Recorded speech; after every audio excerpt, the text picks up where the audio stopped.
Bismillahirrahmanirrahim. Assalamualaikum warahmatullahi wabarakatuh. Perkenalkan, nama saya Maulidia Merani. Pada kesempatan kali ini saya akan membahas tentang manuskrip filologi dan digitalisasinya. Dari katanya saja sudah asing ya, apa sih itu filologi gitu. Baik, saya akan menjelaskannya secara umum. Filologi dapat dianggap sebagai suatu cabang dari ilmu-ilmu humaniora yang memfokuskan perhatiannya pada aspek bahasa dan sastra. Nah, terlebih yang termasuk dalam kategori bahasa dan sastra klasik. Tentu saja aspek dalam bahasa dan sastra yang menjadi kajian filologi ini sangat luas, yaitu mencakup tata bahasa, retorika, penafsiran pengarang, dan kritik sastra. Nah, dalam lingkup inilah definisi dari Baroro Barit yang dapat diletakkan, yakni bahwa filologi secara umum merupakan ilmu yang mempelajari kebudayaan suatu bangsa berdasarkan bahasa dan kesusastraannya. Nah, lalu apa hubungannya filologi ini dengan manuskrip? Baik, simak terus ya video ini. Salah satu naskah ini menggunakan kertas line schoolbook paper atau kertas buku sekolah bergaris.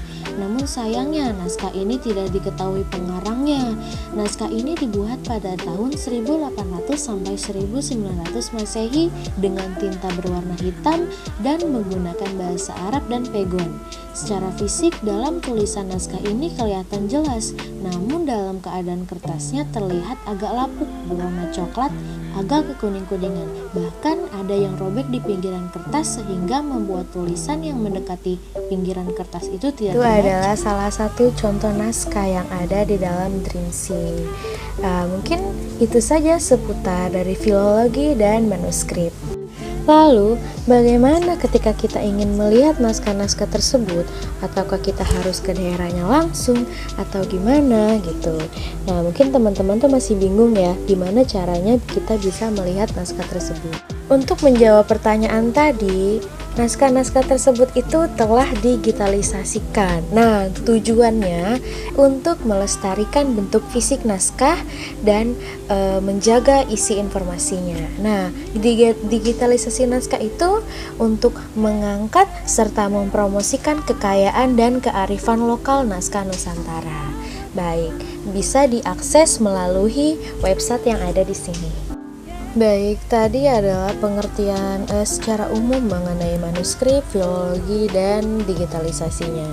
Barangkali teman-teman ingin mempelajari lebih dalam tentang ilmu filologi, teman-teman bisa membaca buku Filologi Indonesia, Teori dan Metode Oman Fatur Rahman. Nah, di dalam buku ini dijelaskan tentang objek filologi, kodikologi, sejarahnya, dan digitalisasinya. Bahasa yang digunakan dalam buku ini adalah mudah, jadi kita para membacanya itu mudah memahami dari isi-isi di dalam buku ini. Nah, selanjutnya saya akan menjelaskan tentang Ngariksa episode 74. Nah, Ngariksa ini adalah ngaji manuskrip naskah Nusantara. Nah, pada episode 74 ini membahas tentang hanya ada dia di mana-mana. Nah, teks manuskrip yang dituju yaitu teks manuskrip Zubdatul Asror karangan Syekh Yusuf Al-Makassari, yaitu seorang ulama Nusantara yang terkemuka pada abad ke-17. Syekh Al-Makassari ini menjelaskan tentang makna wahdatul wujud. Nah, wahdatul wujud itu apa sih sebenarnya? Yang terkadang itu sering disalahpahami oleh orang. Orang itu sering mengira wahdatul wujud itu bukan ajaran yang benar, bahkan bertentang dengan prinsip syariat. Nah, beliau menjelaskan bahwa makna tersebut adalah la ilaha illallah, tiada Tuhan selain Allah.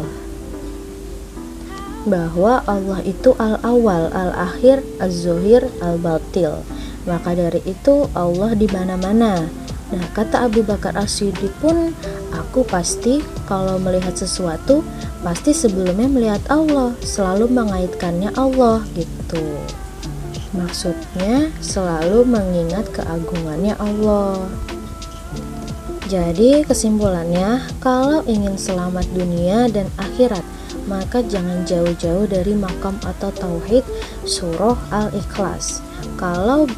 Maka kalau bisa menjaganya, bisa bahagia selama-lamanya. Jangan lupa di-subscribe ya.